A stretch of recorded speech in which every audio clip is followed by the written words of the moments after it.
We welcome back our first guest, who is an award-winning children's book author. She's a creative producer and coach who is dedicated to empowering young readers through culturally rich storytelling and engaging 2D animations. Her passion was ignited when her 3-year-old daughter asked to dye her hair blonde to blend into her environment, sparking her mission of highlighting and writing stories that celebrate the beauty and heritage of Dominican and African-American children. And joining us to share more, we welcome back award-winning children's book author, creative producer, and coach, Luz Maria Mack. Hello, and welcome Thank back. you. Yes. Yes, I mean, I think we had you on pre-pandemic, right before the pandemic hit in full force, right? 2019, I believe. Yeah, that was right before everything shut down, right? Yes. And so I will say this, you've accomplished quite a lot. I was busy. Yes, you were. And I can't wait to share with our viewers all that you've accomplished because, I mean, when you first came on, it was for Pequeña Maria, right? Yes. And I know Maria was a book, and I still have the muñeca, by the way. You do? I do. Oh, so many people want more muñecas. That was the hardest thing to accomplish. But Pequeña Maria was really like the story about me. You know what I mean? And that's how it had to start. Like that was the little chispita.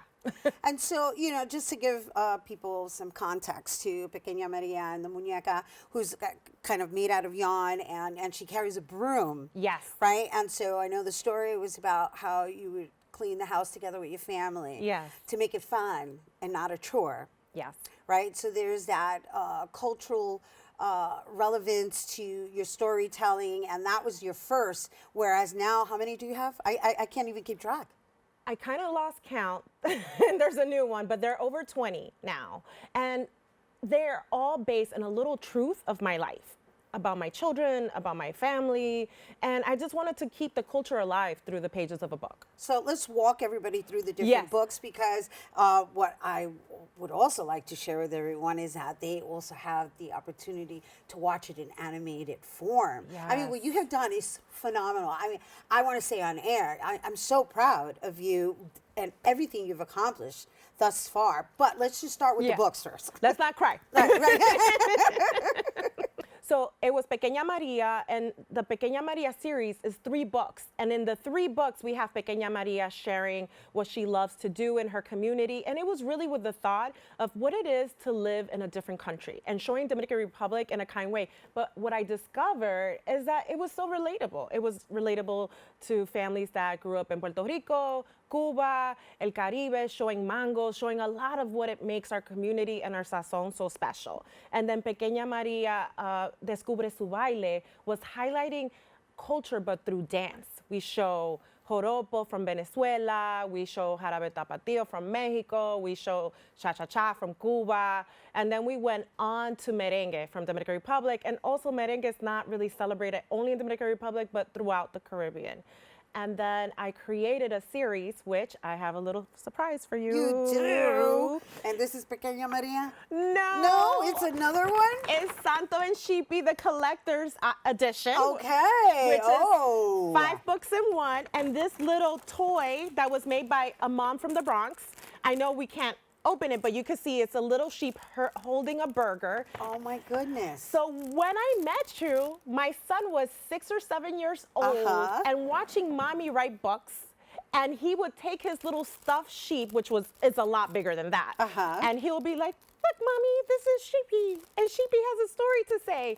So it made me take, like, you know, we talk about like soft parenting, conscious parenting, all this kind of parenting, but I had to take a step back. What was my son trying to teach me? And it was his stories, that he wanted to be a storyteller. So with the help of just my creativity and my son's creativity, we have the Santo and Sheepy series. These are 5 books in one. And we see my son, little Tony, but his middle name's Santo, and the sheep, but I like to call him Chepe because in my head, he's Dominican, right? Right, that's hilarious. It's like totally unrelated, but okay. Totally unrelated, right? But like you see a little black boy in the South Bronx doing like so many wonderful and kind things with his friend who's a stuffed animal. And we learn a lot of life lessons throughout the way.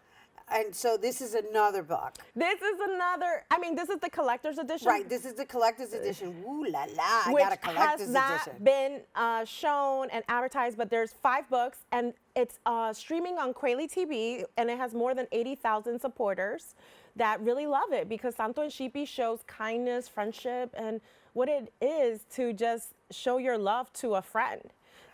And so this is one, again, another character, because I was trying to keep track. I'm like, okay, wait, well, who else do we have? Because you've got a lot of different characters. Yeah, then I have Natalie the Brave. That Right. was based on my sister, because when she was little, she also wears a hearing aid. She has issues hearing, and it shows sign language and highlighting like the other languages that we don't speak about in our communities. And there's a fun online game that when I go to schools, we read the book or we see the animation, and then we play an online game, and you will be surprised how many kids are like, ay, la maestra que me enseñó a hablar con mano. And that's how they describe me, and I love it.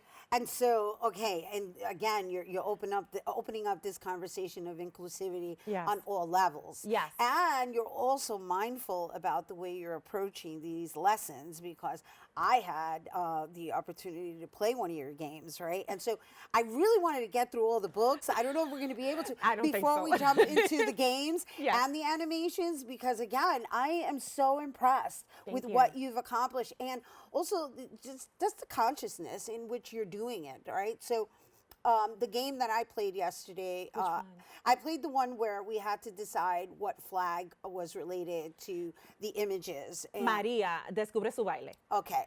And I played level 1, level 2, level 3. I was like, oh, I don't want to play solitaire. But But it's similar to it, right? yeah. But I love that you have the different levels, and I love that it actually helps you along the way. It's not a matter of like, okay, you got it wrong. It's kind of like you got to keep going until Yeah. you figure it out. And I love that you're having conversations about all the different cultures within South America, Central America, and the Caribbean, Yes. Yes. and how important it is for us to know about each other. Yes, I think the game aspect of the books came into play when I was going into schools. You know, we have different learners, and people are like, oh no, you need to read a book. This is so cool, right? A book is so cool. But they're not. We have a lot of kids that might not think books are cool. So that's where the animations kind of take another life. And it kind of helps the kid like kind of engage for the ones that don't want to read. And they're seeing it on screen, the words are there, they can follow along. But then if they're still not convinced, they play a game. And before you know it, they're kind of learning. It's kind of like tricking them to learn, but honestly, they're really engaged. And it looks like we're looking at it right now. I really enjoyed this. And of course, I also enjoyed the fact that it kind of related to dance. Oh, okay, this was the other one, cleaning the, what was it, the cow? Was it? Yeah, it was the cow. or the sheep. I mean, the pig, sorry. Right, the pig. El marrano. Yeah. And so the thing about it is that I don't know how you evolved into all these different directions, Yes. but I'm very curious to know how you ended up just designing all of these different methods. Yes. So one of the things that happen as a writer, you start writing and you notice that publishing is just not fair.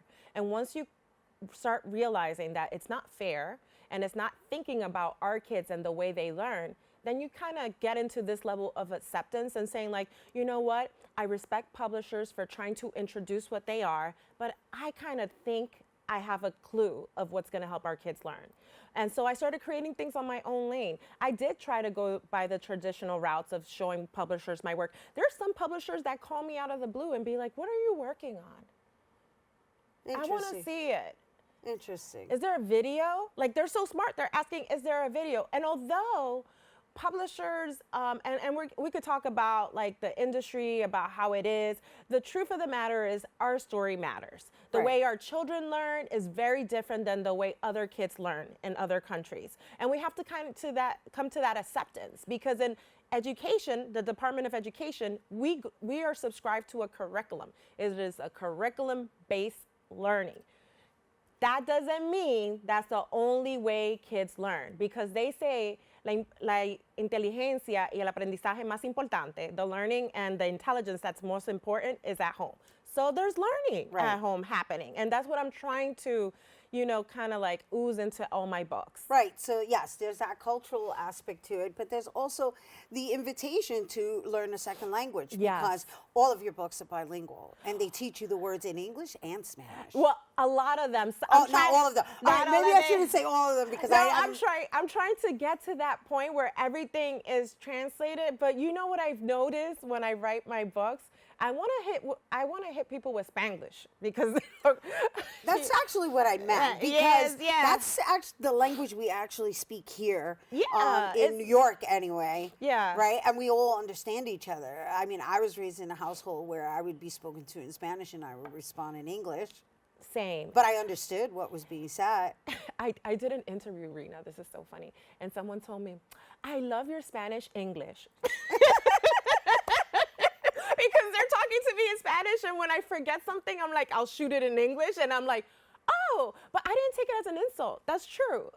This is who I am. I'm a Dominican York. I'm very much from Nueva York, and we hold both cultures and both languages really close to our hearts. And so all together, right, we've got these books, and then we've got these animations that are streaming on Quelly, right? Quelly TV. Quelly, how many animations are streaming there? Right now, there's over 12, and they're also streaming in Kids BTB. Kids BTB is another network that is mostly for children, and it's in, I think, Portugal as well as the United States. Very nice. So one of the things that I discovered is that when we produce a book, it is content. When you think about it, Harry Potter is a book. Right. It didn't start as this beautiful film. Right. So we should start thinking about like that, how many ways we could carry our message forward. Right. And so before we run out of time, let's talk Yes. about the upcoming Yes, book, Bachatica.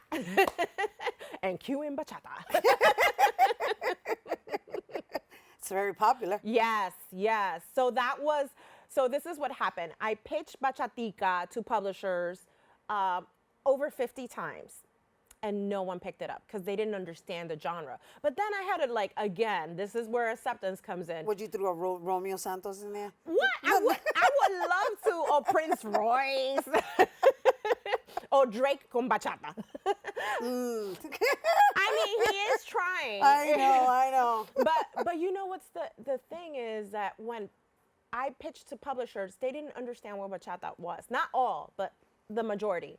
When I pitched to Con Todo Press, I was so happy it found its home with Con Todo Press. Not only is Naive Reynoso like a reporter, and she's a person that is founded her own press that celebrates our cultures and our music. When she saw Bachatica, she's like, I have to have it. I don't have anything that screams Dominican Republic like this book does. So when you read Bachatica and it's available for pre-order, you're gonna be really enjoying what you see. It's generational. It's going to talk about music in a way that is not just for young people, for older people as well. And it really shows our culture in a beautiful way. Beautiful. And so if anybody wanted to buy the entire collection, where would they go about doing so? So I'm available on Amazon. Also, I have my website, luzmack.com. And also for our new book, Bachatica, it is with Con Todo Press, so it's really available there right now. Wonderful. Well, we thank you for bringing it here, and congratulations again, Luz. Thank you. Yeah, we're so proud of you, and